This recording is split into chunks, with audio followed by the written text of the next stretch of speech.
The moment at Sunday family dinner when Dad slides an envelope across the table to my sister Sarah instead of me.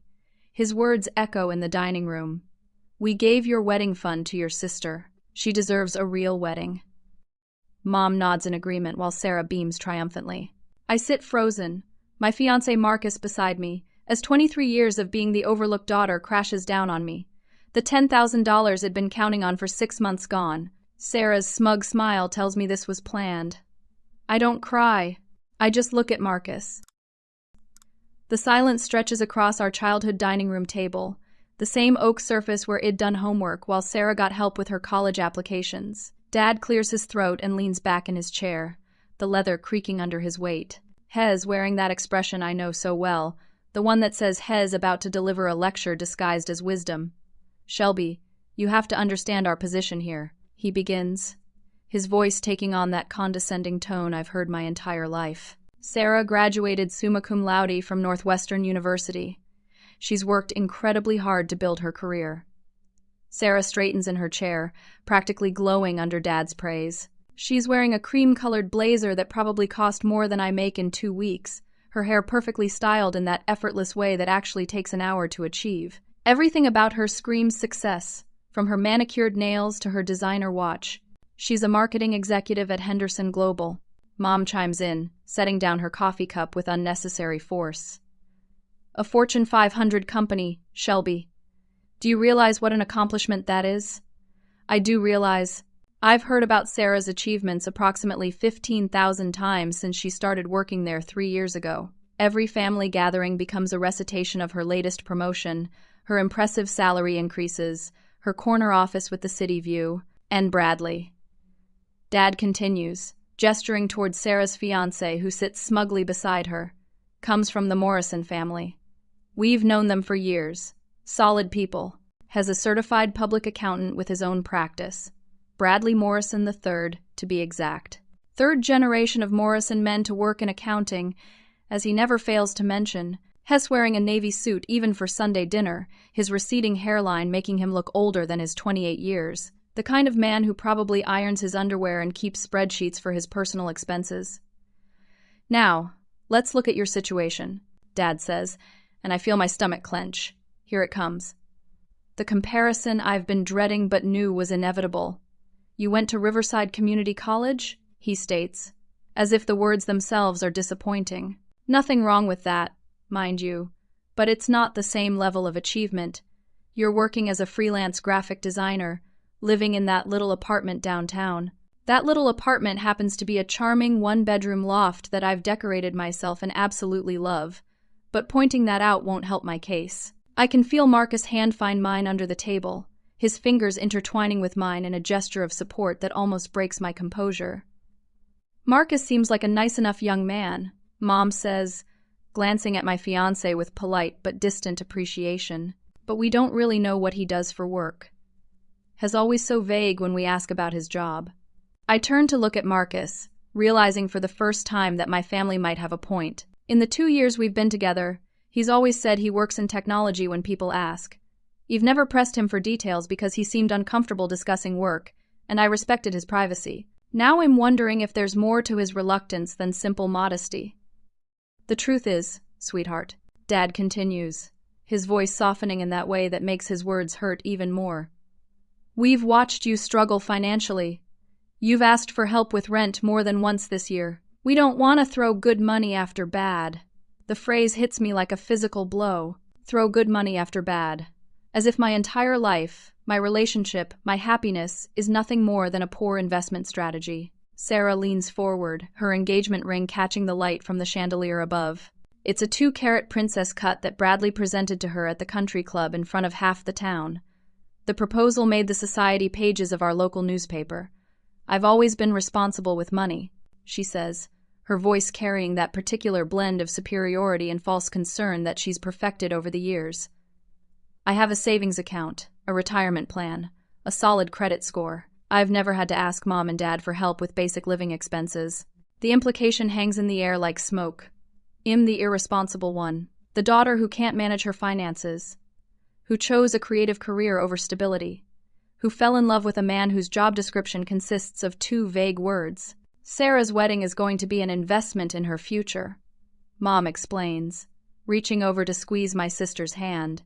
She and Bradley are building something substantial together, a foundation for a successful marriage.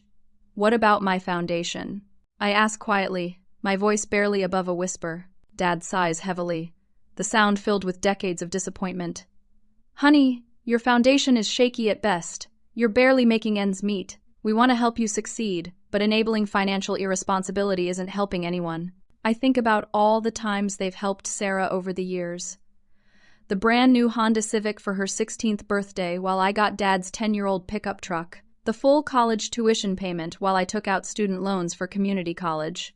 The $5,000 down payment for her downtown condo while I've been renting ever since. Sarah's venue alone costs $8,000. Mom continues. We want her day to be perfect. She's worked so hard for everything she has. Marcus continues sitting silently beside me, his presence steady and calm despite the verbal assault happening around us. Hez wearing jeans and a simple gray sweater, his dark hair slightly tousled from the wind outside. Nothing about his appearance suggests wealth or status, and I realize my family has made assumptions based on his casual demeanor. Besides, Sarah adds with barely concealed glee, I've already put deposits down on everything. The Riverside Country Club, the photographer, the caterer. Everything's been arranged based on having that money available. The country club where she works out, where Bradley plays golf every Saturday, where they'll host a reception that will undoubtedly be featured in the same society pages that announce their engagement, a wedding designed to impress their social circle rather than celebrate their love. We're not trying to hurt your feelings. Dad says, though his words accomplish exactly the opposite. We're trying to be practical, realistic about what makes sense for our family's financial future. Financial future. Not my happiness, not my love, not my dreams. Just dollars and cents and the appearance of success that Sarah has always provided, and I apparently never will. I look around the dining room where I've eaten thousands of meals, where I celebrated every birthday until I moved out, where I announced my engagement 6 months ago to lukewarm congratulations. The walls are covered with family photos, and I notice for the first time how many feature Sarah front and center while I hover in the background.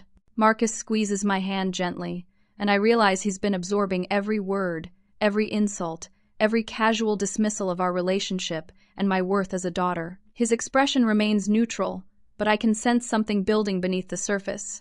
So that's it.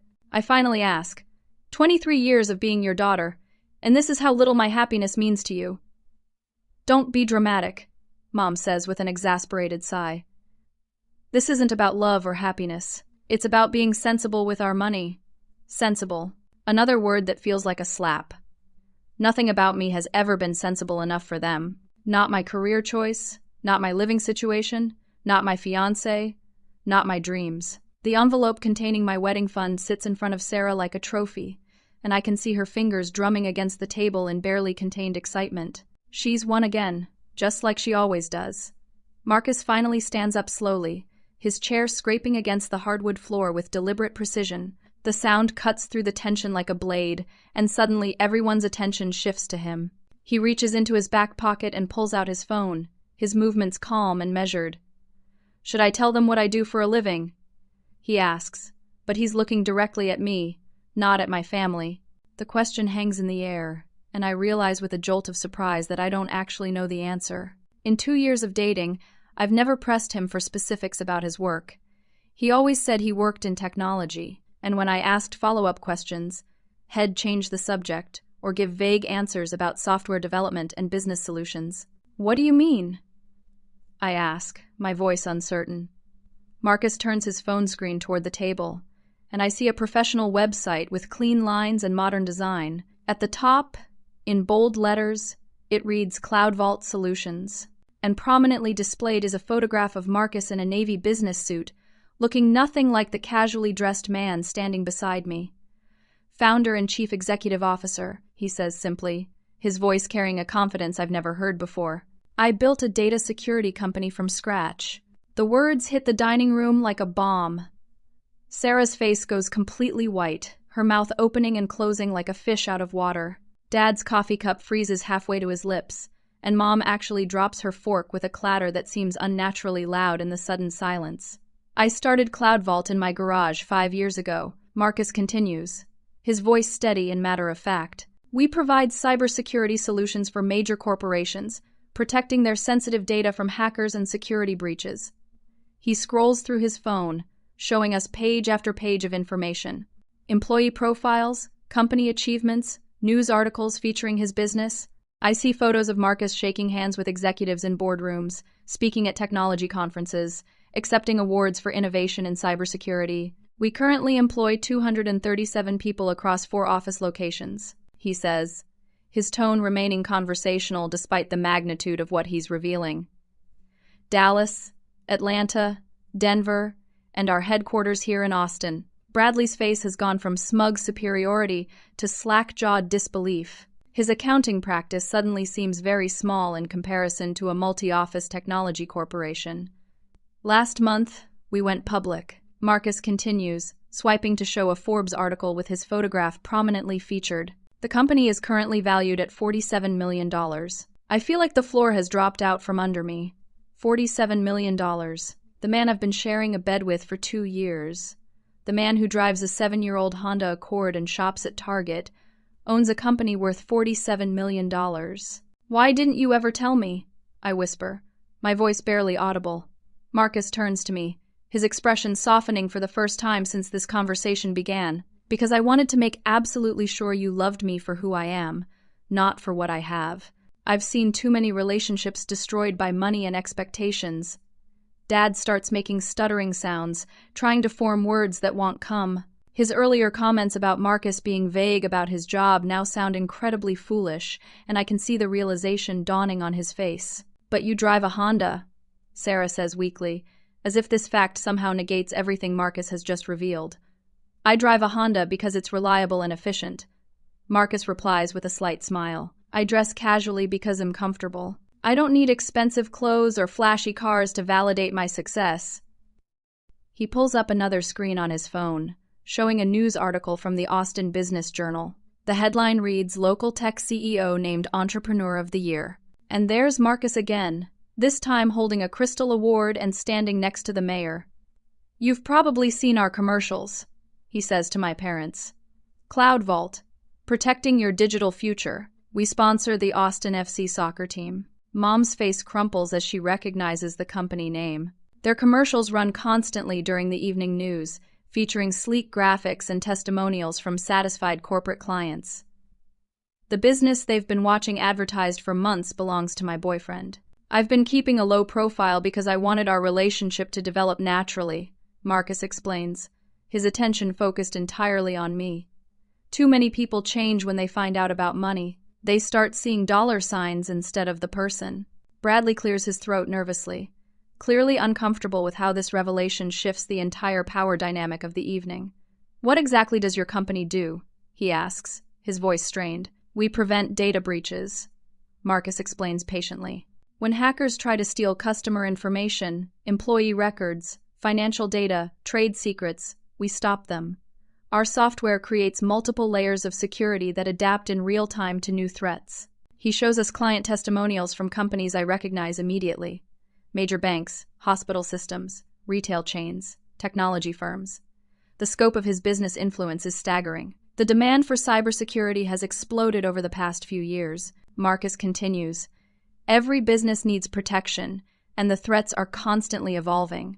We've been growing by about 40% annually. I think about all the evenings Marcus spent on his laptop, claiming he was just checking some work stuff. The phone call's head take in the other room, saying it was just a quick business call. The occasional trips out of town that he described as boring tech conferences. Forbes featured us in their 30 under 30 list last year, he says, scrolling to show the magazine article. Incorporated magazine named us one of the fastest growing private companies in Texas. Sarah looks like she might actually be sick. Her perfect wedding, funded by my stolen money, suddenly seems incredibly modest compared to what Marcus could afford without even thinking about it. I was planning to surprise Shelby after our engagement with my wedding plans, Marcus says, his voice becoming more personal. I've been working with a wedding planner for 3 months to create something special. My heart pounds as I realize what he's saying. He's been planning our wedding in secret, with resources that make my family's $10,000 fund look like pocket change. The thing is, Marcus says, his tone becoming more serious as he looks directly at Dad, respect and love shouldn't depend on bank account balances or job titles. I've been sitting here listening to you dismiss your daughter's happiness based on assumptions you never bothered to verify. The silence that follows feels heavy with shame and regret. My family's behavior over the past hour has been exposed for what it really is: shallow, materialistic, and cruel. Dad finally finds his voice. Marcus, we had no idea. We certainly didn't mean any disrespect. But you did show disrespect. Marcus replies calmly. You showed disrespect to Shelby, to our relationship, and to me. You made judgments without asking questions. You prioritized appearances over actual character. I watch my family's faces transform as the full scope of their mistake becomes clear. They haven't just hurt my feelings or damaged our relationship. They've potentially destroyed their connection to someone whose success and influence could have benefited the entire family. But more than that, they've revealed something about themselves that can't be taken back. Their love is conditional, based on achievement and status rather than unconditional family bonds. Marcus reaches for my hand, his fingers warm and steady against mine.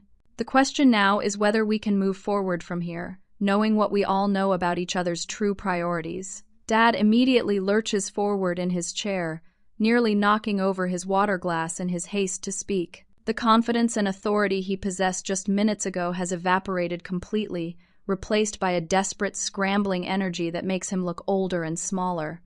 Wait, he says, his hands waving frantically as if he can somehow erase the past hour of conversation. There's been a terrible misunderstanding here, a complete miscommunication. Mom starts nodding vigorously, her perfectly styled silver hair bouncing with each movement. Absolutely, honey.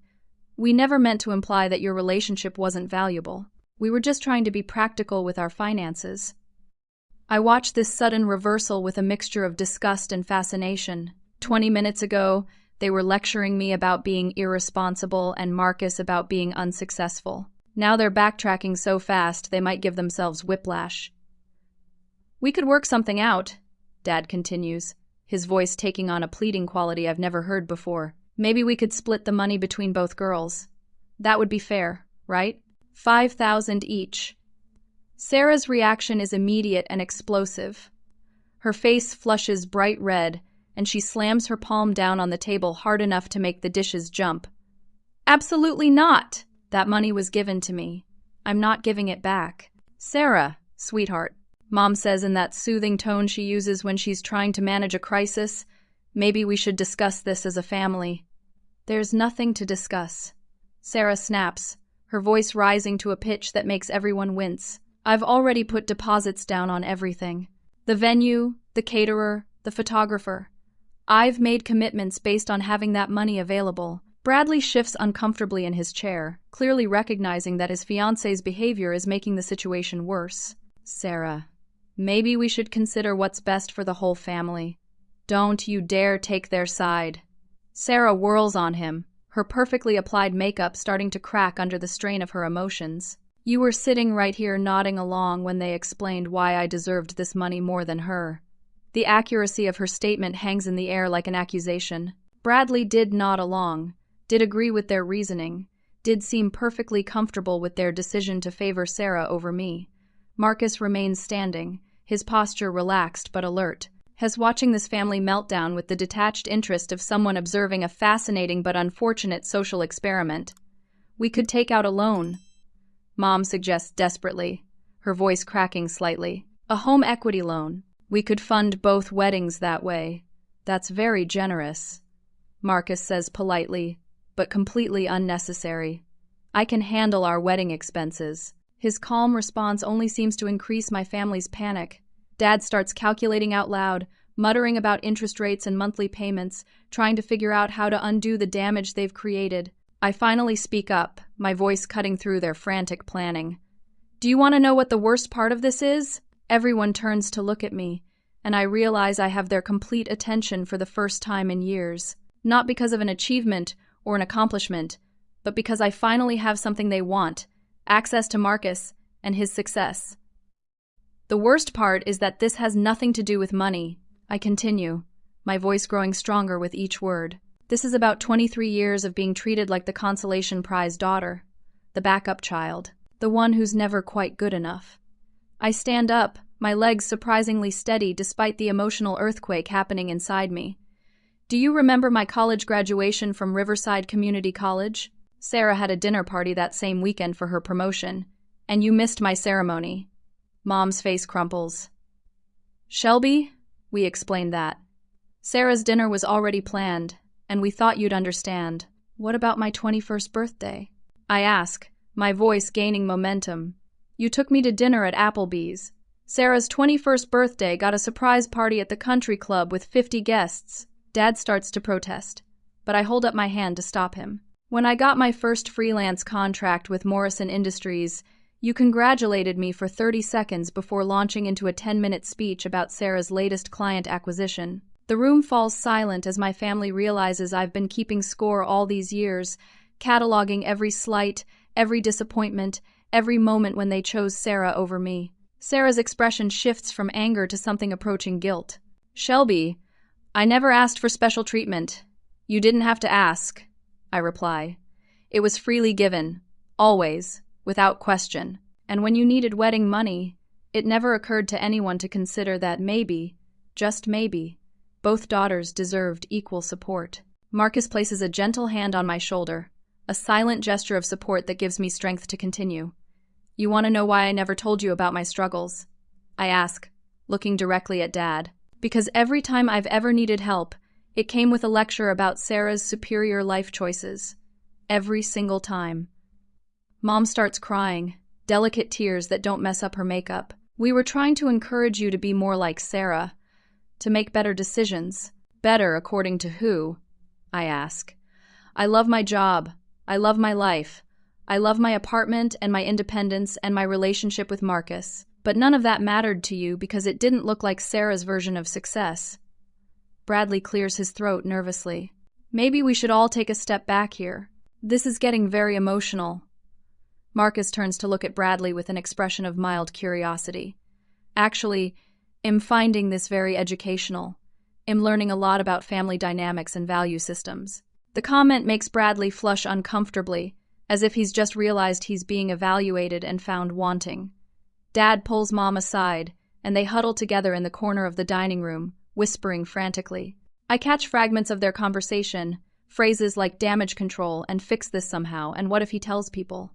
Sarah sits in her chair looking stunned, as if she's seeing our family clearly for the first time. The envelope with my wedding money sits in front of her like evidence of a crime, and she keeps glancing at it uncertainly. You know what's funny? I say, my voice carrying a bitter edge I've never allowed myself before. If you'd just asked Marcus about his work, instead of assuming he was unsuccessful, you would have learned all of this months ago. But you never bothered to get to know him because he didn't fit your narrow definition of an appropriate partner. Marcus nods thoughtfully. I've been coming to family dinners for 8 months. 8 months of polite conversation where nobody ever asked me meaningful questions about my work, my goals, or my relationship with your daughter. The indictment is clear and devastating. My family has been so focused on surface-level judgments that they completely missed getting to know the man I'm planning to marry. We can fix this, Dad says, returning from his whispered conference with Mom. We can make this right, Marcus. I hope you'll give us that chance. Marcus considers this for a long moment, then turns to me. What do you want to do, Shelby? This is your family, your decision. For the first time in my life, the power dynamic in this room has shifted in my favor. My family needs something from me now, and I have the ability to grant it or withhold it. I want my wedding fund back, I say simply. Sarah's grip tightens on the envelope. I told you, I'm not giving it back. I've already made commitments. Then I guess we know where everyone's priorities really lie. I reply, reaching for my purse. The statement lands like a final blow, and I can see the exact moment when my family realizes they might lose me entirely. Not just for this evening, but potentially forever. Marcus reaches into his jacket and pulls out a sleek tablet, the kind of device that screams premium technology and expensive taste. His movements are deliberate and calm, like a magician about to reveal the trick that will leave everyone speechless. Shelby, he says, his voice gentle but carrying an undercurrent of excitement. "I'd like to show you what I've been working on for the past 3 months." My heart skips as he powers on the device, the screen illuminating with crisp, vibrant colors. Whatever he's about to show me, I can tell from his expression that it's something special. Something he's been excited to share. He turns the tablet toward me first, and I see a stunning photograph of rolling hills covered in perfectly manicured grapevines. The image looks like something from a luxury travel magazine. Endless rows of green stretching toward mountains in the distance, with a grand stone mansion nestled among ancient oak trees. Castello di Amorosa Vineyard in Napa Valley, Marcus says, his voice warm with pride. "I've reserved the entire estate for a weekend in October, just for us." My breath catches in my throat as he swipes to the next image. The mansion is even more beautiful up close. 13th century Italian architecture transplanted to California wine country, complete with hand-carved stone details and wrought iron balconies overlooking the valley. The ceremony would be in their main courtyard, he continues, showing me photos of an intimate stone courtyard surrounded by arched walkways and decorated with climbing roses. It seats exactly 50 people, which is perfect for our guest list. I'm dimly aware that my family has gone completely silent behind us, but I can't tear my eyes away from the images Marcus is showing me. Each photograph is more breathtaking than the last. "I've been working with Isabella Rodriguez, one of Napa's most sought-after wedding planners," he explains, scrolling to show email exchanges and detailed planning documents. "She's coordinated everything from accommodations to transportation to entertainment." Sarah makes a strangled sound that might be a gasp or a whimper. I glance over to see her staring at the tablet with an expression of pure horror, as if she's watching her own wedding dreams crumble in real time. "The catering is being handled by Chef Antoine Dubois," Marcus continues, apparently oblivious to Sarah's distress. "Has got 2 Michelin stars and normally only takes private bookings 6 months in advance, but Isabella has connections." He shows me sample menus featuring dishes I can't even pronounce. Things like duck confit with cherry gastrique and bourbon-braised short ribs with truffle risotto. The kind of food that makes Sarah's planned chicken or fish reception seem tragically ordinary. "For the wine selection," Marcus says, his enthusiasm building with each detail, "we'll be featuring bottles from the vineyard's private reserve collection. Some of these wines aren't available to the public." Dad's face has gone completely white.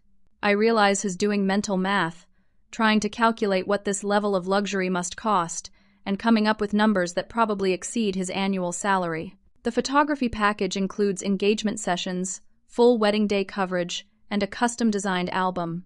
Marcus continues, showing me sample work from what is clearly a world-class photographer, plus videography with drone footage of the valley. Bradley looks like he might be sick. His own wedding plans probably involve a local photographer and a DJ who also works school dances. For accommodations, I've reserved the entire guest house complex. Marcus says, scrolling to show charming stone cottages scattered throughout the vineyard property. Everyone will stay on site for the weekend, so it's more like an intimate retreat than a traditional wedding. Mom finally finds her voice. "Marcus, this must be costing a fortune. You don't need to go to such extremes." The total budget is $78,000. Marcus says matter-of-factly, as if he's discussing the price of groceries, which is about average for a destination wedding of this caliber. Sarah makes another strangled noise.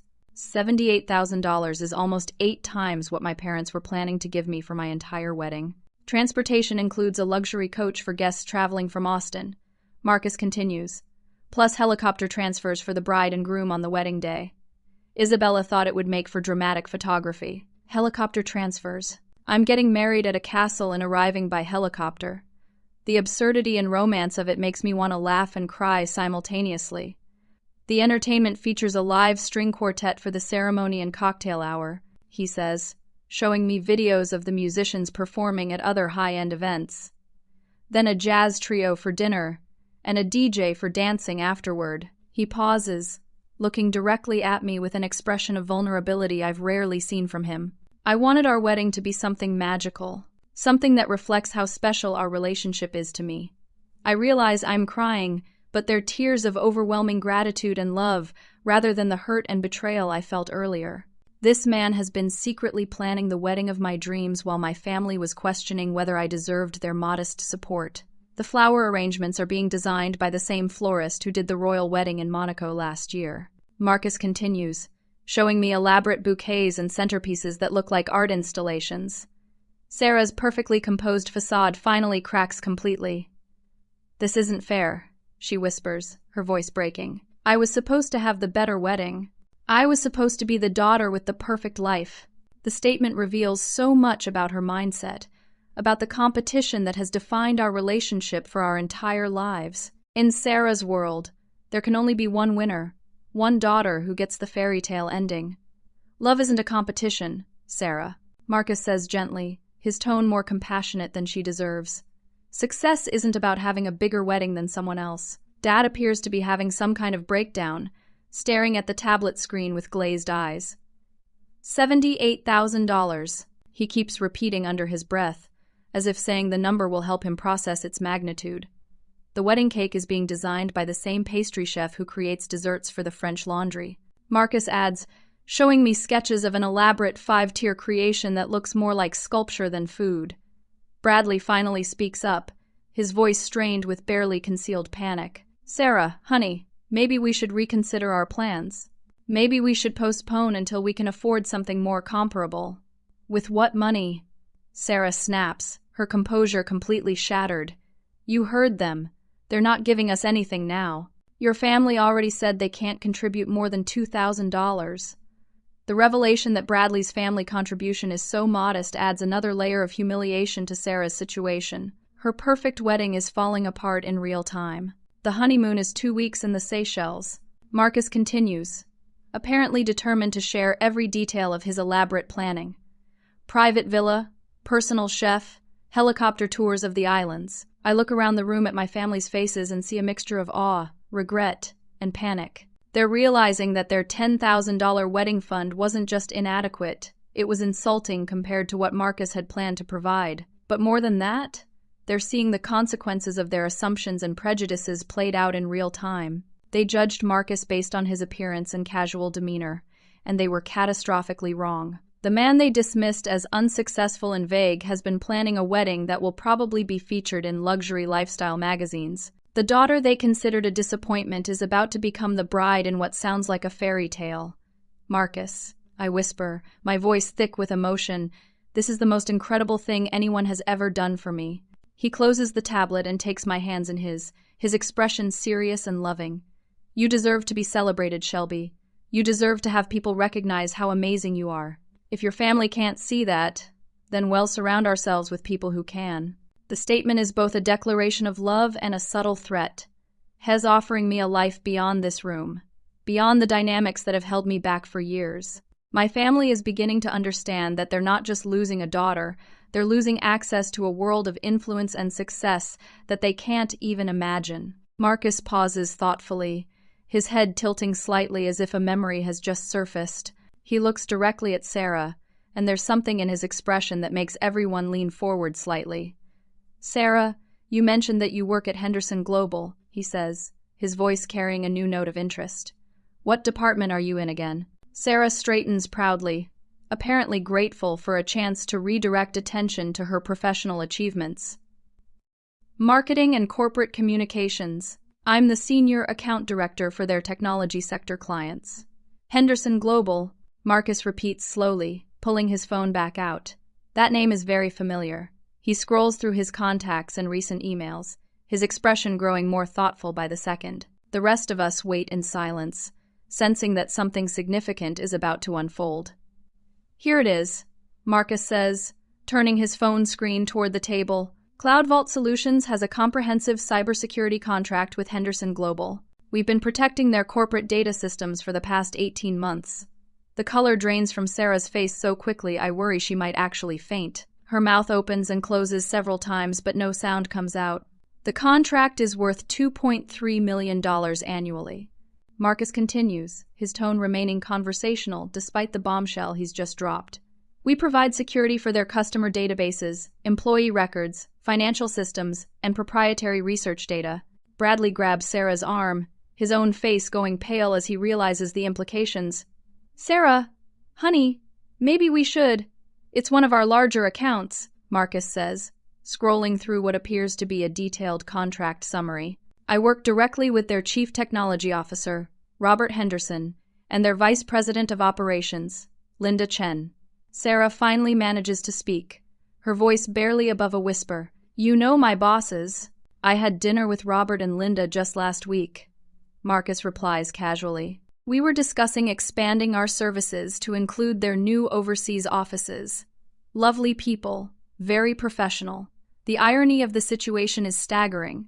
Sarah has been sitting here bragging about her corporate success and superior career achievements, completely unaware that her sister's fiancé literally holds a contract that could make or break her company's digital security. In fact, Marcus continues, pulling up his calendar. I'm attending Henderson Global's annual corporate gala next month. CloudVault is one of their premier vendor sponsors. Mom makes a small choking sound. The corporate gala is the event Sarah has been talking about for months. The opportunity to network with executives, the chance to showcase her department's achievements, the evening that could determine her next promotion. I'll probably be seated at the executive table. Marcus adds thoughtfully. As one of their key technology partners, Dad appears to be doing rapid calculations in his head, trying to understand the full scope of Marcus' business influence. If CloudVault provides cybersecurity for a Fortune 500 company, then Marcus isn't just successful. He's operating at the highest levels of corporate America. Sarah, Bradley whispers urgently, maybe you should apologize. This could affect your career. I keep personal and business relationships completely separate, Marcus says quickly, apparently reading the panic in Sarah's expression. My professional dealings with Henderson Global have nothing to do with family matters. The reassurance should make Sarah feel better, but instead she looks even more distressed. She's realizing that she's spent the evening insulting and dismissing someone who could potentially influence her professional future, even if he promises not to. That said, Marcus continues, his tone becoming more serious. The damage to our family relationships is another matter entirely. I watch my family absorb this information, seeing their expressions shift from panic to calculation to regret. Dad particularly looks like he's trying to figure out how to salvage a situation that has spiraled completely beyond his control. The technology sector is smaller than people think, Marcus explains, his voice taking on an educational tone. Executives move between companies regularly. Industry conferences bring everyone together. Word travels fast about both professional competence and personal character. The implied threat is subtle but unmistakable. In a world where reputation and relationships matter, burning bridges with the wrong person can have lasting consequences. Marcus, Dad says carefully. I hope you know that our family issues tonight don't reflect any disrespect for your professional achievements. Actually, they do, Marcus replies calmly. You made assumptions about my character and capabilities based on limited information. In business, that kind of prejudgment can be catastrophic. Sarah looks like she might actually be sick. Her perfect career, the cornerstone of her identity and the family's pride, is suddenly vulnerable in ways she never anticipated. I work with dozens of companies across multiple industries, Marcus continues, his tone remaining educational rather than threatening. Healthcare systems, financial institutions, retail chains, manufacturing companies. The corporate world is interconnected in ways most people don't realize. Mom reaches across the table to take Sarah's hand, both of them looking stricken as they contemplate the potential fallout from this evening's events. For example, Marcus says, scrolling through his phone again, CloudVault also provides services for Morrison Financial Services. Bradley's face goes white. That's my uncle's firm. Small world, Marcus says with a slight smile. We implemented their new security protocols last quarter. Your Uncle Richard speaks very highly of our work. The web of connections is becoming clear, and my family is trapped at the center of it. They've insulted and dismissed someone who has professional relationships throughout their social and business circles. I'm curious, Marcus says, looking directly at Bradley. Does your uncle know about tonight's dinner conversation?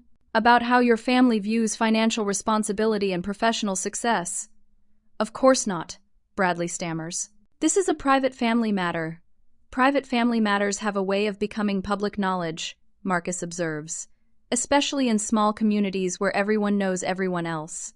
I realize that Marcus isn't threatening my family so much as educating them about the potential consequences of their behavior. In their small social world, reputation matters enormously, and they've just revealed some very unflattering aspects of their character to someone with significant influence. Sarah finally finds her voice, though it's shaky and uncertain.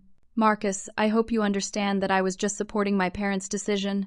I didn't mean any personal disrespect. The road to professional destruction is paved with good intentions. Marcus replies gently. Character matters, Sarah. Integrity matters. How you treat people when you think they can't help you reveals who you really are.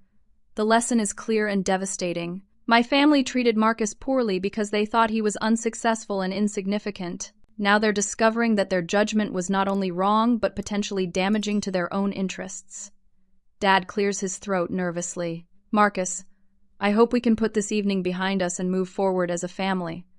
That depends entirely on what happens next. Marcus says, his attention turning back to me. This is Shelby's decision to make. Once again, the power in the room has shifted in my direction.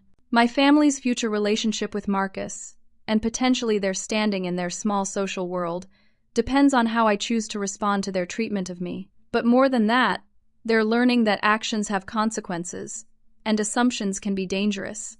The casual cruelty they showed me tonight might have lasting repercussions they never anticipated. The evening has become a masterclass in the importance of treating everyone with respect, regardless of their apparent status or success. My family is getting an education they'll never forget. 2 weeks later, my phone rings at 7:30 in the morning. I'm barely awake when I hear Sarah's voice on the other end, and she's crying so hard I can barely understand what she's saying. Shelby, please, I need help. She sobs into the phone. Everything is falling apart. I sit up in bed, instantly alert. Despite everything that happened at family dinner, hearing my sister in genuine distress triggers my protective instincts. What's wrong? What happened? The venue. She gasps between tears. Riverside Country Club called yesterday. They're doubling their prices. They said there were unforeseen maintenance costs that require additional fees. I glance at Marcus, who's stirring beside me. We're in his downtown loft, which I've learned is actually a penthouse apartment worth more than most people's houses. Through the floor-to-ceiling windows, Austin's skyline stretches out in the early morning light, doubling. I ask, trying to process what Sarah is telling me. That's illegal. You have a contract. The contract has a clause about facility improvements. Sarah explains, her voice cracking. They're renovating the ballroom and upgrading the kitchen, and they're passing the costs along to existing bookings. I feel a stab of sympathy despite everything. The Riverside Country Club has been Sarah's dream venue since high school. She used to talk about having her wedding reception in their elegant ballroom overlooking the golf course. How much are they asking for now? I inquire gently. $18,000, Sarah whispers. The original quote was $8,000. Even with Mom and Dad's money, I can't cover the difference. Marcus sits up beside me, his hair tousled from sleep. He mouths everything okay, and I nod, though I'm not sure that's true. What about Bradley's family? I ask. Didn't they promise to help? Sarah's crying intensifies. They backed out. His mother said she couldn't support a wedding funded by stolen money. She heard about what happened at dinner somehow. The judgment stings, even though it's not directed at me. Bradley's mother has apparently decided that taking my wedding fund was morally questionable, and she's withdrawn her support as a result. Sarah, I'm so sorry. I say, and I mean it. Whatever my sister's flaws, watching her dreams crumble is painful. It gets worse. Sarah continues, her voice hollow with despair. My maid of honor quit. Jessica said she couldn't stand up for someone who would steal her sister's wedding money. 3 of my bridesmaids have dropped out too.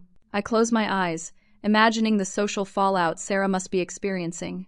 News travels fast in our hometown, and apparently the story of our family dinner has spread beyond our immediate circle. The dress shop is demanding full payment up front now. Sarah goes on. They said my credit was flagged for some reason, and they don't trust me to make payments. Marcus gets up and quietly starts making coffee, giving me privacy for the conversation while staying close enough to offer support if I need it. What about Bradley? I ask. Isn't he helping with any of this? Sarah's laugh is bitter and completely without humor.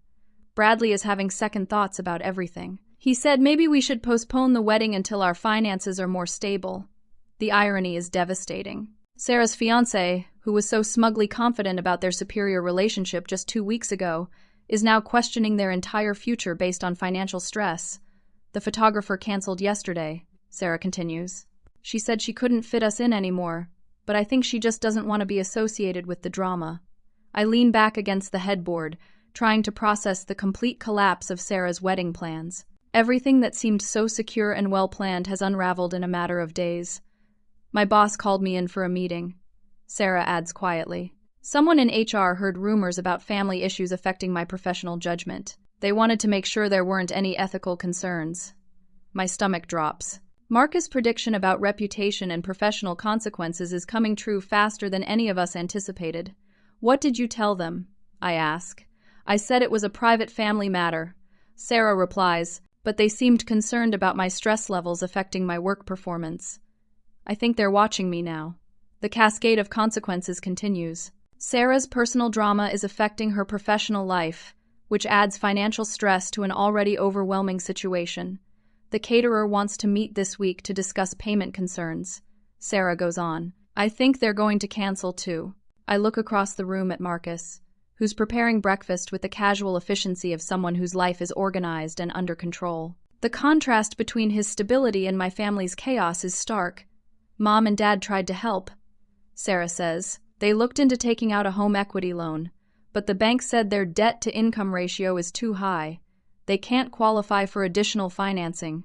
The revelation that my parents are struggling financially adds another layer to this disaster.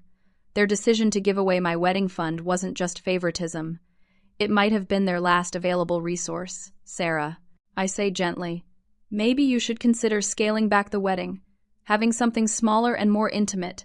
I can't, she sobs. I've already sent invitations. I've told everyone at work about the venue and the details. If I change everything now, it will look like I can't afford what I promised. Pride. Even in crisis, Sarah's primary concern is how her situation appears to others rather than finding practical solutions. Bradley's family is talking about eloping. Sarah continues, his mother suggested we just go to Las Vegas and have a simple ceremony. But that's not what I wanted. That's not what I planned. I think about the irony of Sarah potentially ending up with the kind of simple wedding she criticized me for planning, while I'm preparing for an elaborate destination celebration in Napa Valley. The worst part, Sarah whispers, is that everyone keeps asking me about Marcus' company. People found out he owns Cloud Vault, and now they're all asking why we're not having a fancy wedding too. The comparison must be torture for Sarah, who's spent our entire lives being the successful sister, the one with the better everything. Now she's facing the possibility of a modest wedding while I'm planning something from a fairy tale. I don't know what to do, Shelby. Sarah admits, I've made such a mess of everything. For the first time in our adult lives, my sister is asking me for help rather than offering unwanted advice. The reversal of our usual dynamic is profound and heartbreaking. Marcus approaches the bed with a cup of coffee for me, his expression concerned. Hez clearly picking up on the emotional weight of the conversation. Sarah, I say carefully, what exactly are you asking me to do? The silence that follows is loaded with unspoken possibilities. I know what she wants. She wants access to Marcus' resources, his connections, his ability to solve problems with money and influence. I was hoping, Sarah says quietly, that maybe Marcus might consider helping. As a family member, the request hangs in the air like a challenge. After everything that happened, after all the insults and assumptions, my sister is asking the man she dismissed to rescue her wedding. I'll talk to him. I say finally. But Sarah, I need you to understand something. This isn't about money. This is about respect and relationships and how we treat each other. I know, she whispers. I know I messed up. I just don't know how to fix it. The conversation ends with promises to call back later, but I can hear the desperation in Sarah's voice. Her perfect life is crumbling, and she's running out of options. Marcus sits beside me on the bed, his expression thoughtful. Family crisis, he asks gently. I nod, summarizing the conversation for him. He listens without judgment, his business mind probably analyzing the situation from multiple angles.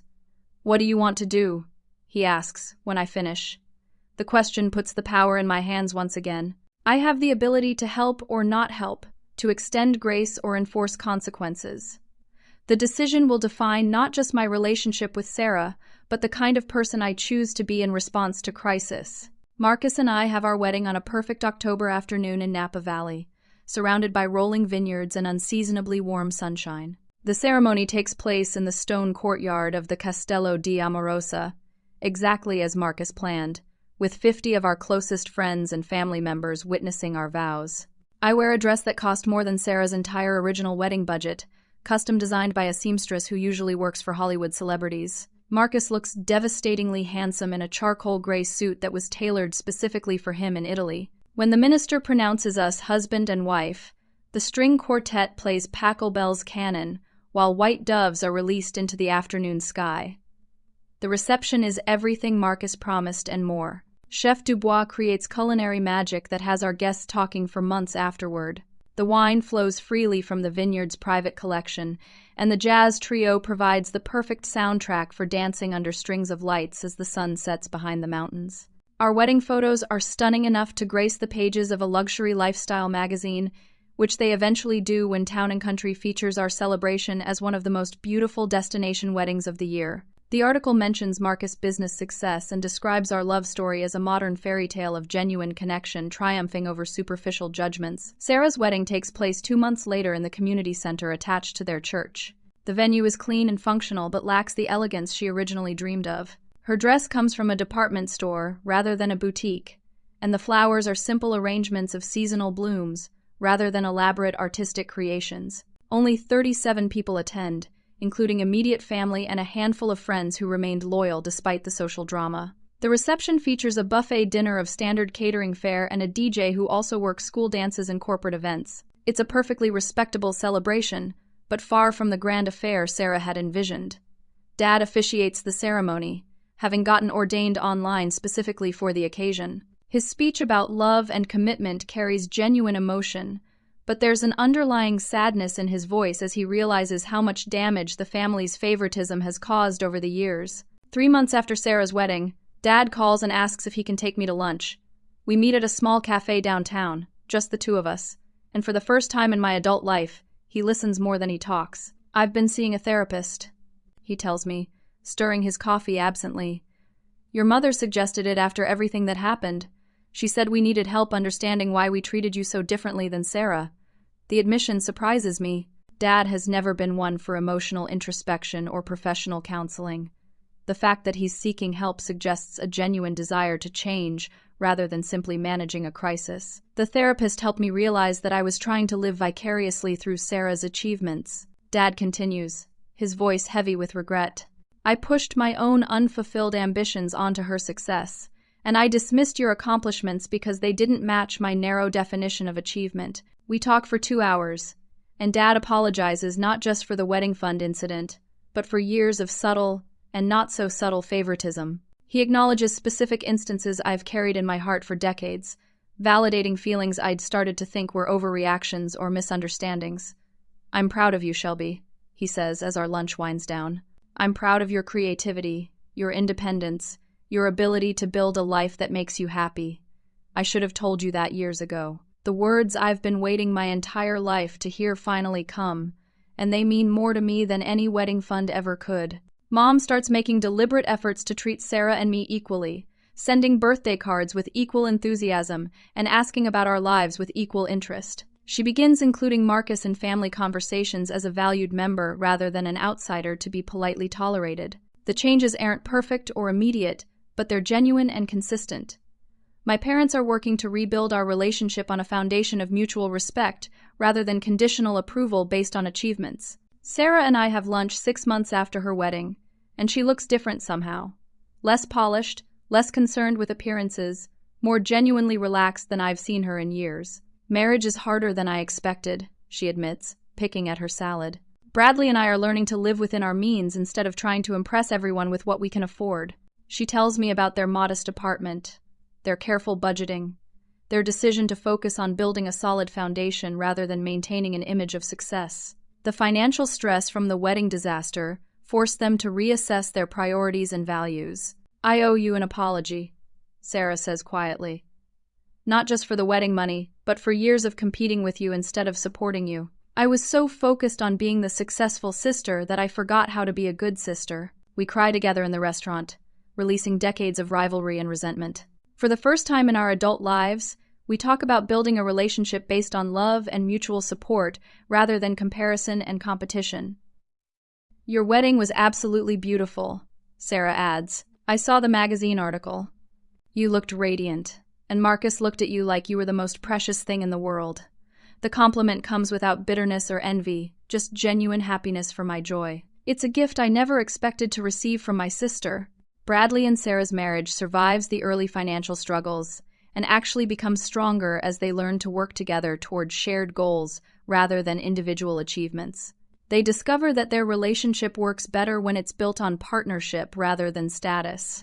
Marcus' business continues to grow and thrive, but he remains the same humble, kind man I fell in love with. Success hasn't changed his character, and he continues to measure wealth in terms of relationships and experiences rather than material possessions.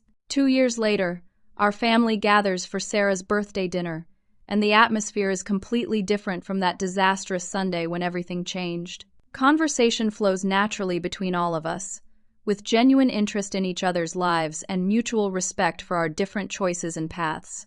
Dad asks Marcus about his business expansion into international markets, and Marcus explains the challenges and opportunities with patient enthusiasm. Mom shares updates about her volunteer work with the local literacy program, and everyone listens with equal attention. Sarah talks about her recent promotion at Henderson Global, where she's excelling now that family drama isn't affecting her professional focus. Bradley describes their house hunting process, their excitement about finding a home they can actually afford rather than one designed to impress. When Dad raises his glass to toast Sarah's birthday, he includes genuine praise for all of us, celebrating Sarah's professional growth, acknowledging Bradley's steady character, expressing gratitude for Marcus' generosity and wisdom, and telling me how proud he is of my creative success and personal happiness. To family, Dad says, his voice carrying emotion and authenticity. To learning from our mistakes and building something better together. We all raise our glasses, and I realize that the wedding fund crisis, as painful as it was, ultimately forced our family to confront toxic dynamics that had been poisoning our relationships for decades. The money was never really about money. It was about respect, love, and the courage to demand better treatment.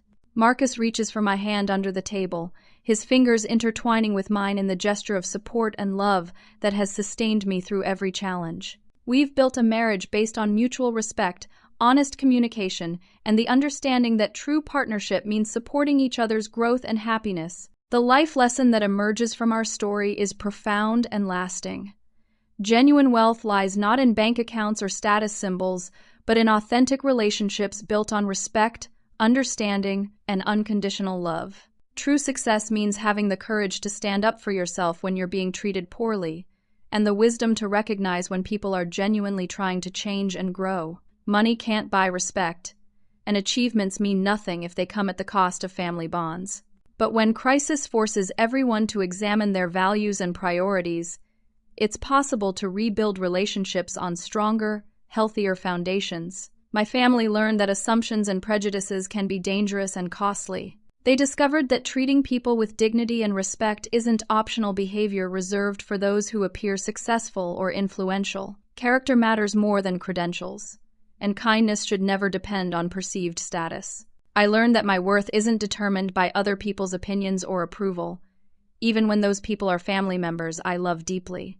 Sometimes standing up for yourself requires accepting that relationships might be damaged in the process, but authentic connections are worth the risk of temporary conflict. Most importantly, we all learned that love shouldn't be conditional on meeting arbitrary standards of success or achievement. Family members deserve support and celebration not because they've earned it through accomplishments, but simply because they're loved and valued for who they are. The wedding fund that seemed so important during that Sunday dinner ultimately became irrelevant compared to the deeper issues it revealed. The real treasure wasn't the $10,000 my parents offered Sarah. It was the opportunity to rebuild our family on principles of equality, respect, and genuine love. As I look around our dinner table 2 years later, watching my family interact with authentic warmth and mutual appreciation, I'm grateful for the crisis that forced us all to grow. Sometimes the most painful experiences lead to the most beautiful transformations, and our family is living proof that it's never too late to change destructive patterns and build something better together. I'd love to hear your thoughts on this family transformation story. Have you ever experienced favoritism in your family, or had to stand up for yourself when people underestimated your worth? How did you handle the situation? And what did you learn about relationships and self-respect in the process? Please share your experiences in the comments below. Your story might help others who are dealing with similar family dynamics. If this story resonated with you, please consider liking this video to help others find it, subscribing to our channel for more real-life stories about overcoming family challenges and finding your inner strength, and sharing this with anyone who might benefit from hearing about the power of standing up for yourself with dignity and grace. Thank you so much for listening to Shelby's journey from overlooked daughter to confident woman who demanded the respect she deserved. Remember that your worth isn't determined by other people's opinions. And sometimes the most difficult conversations lead to the most meaningful transformations. Until next time, keep believing in your own value and never settle for treatment that doesn't reflect your true worth.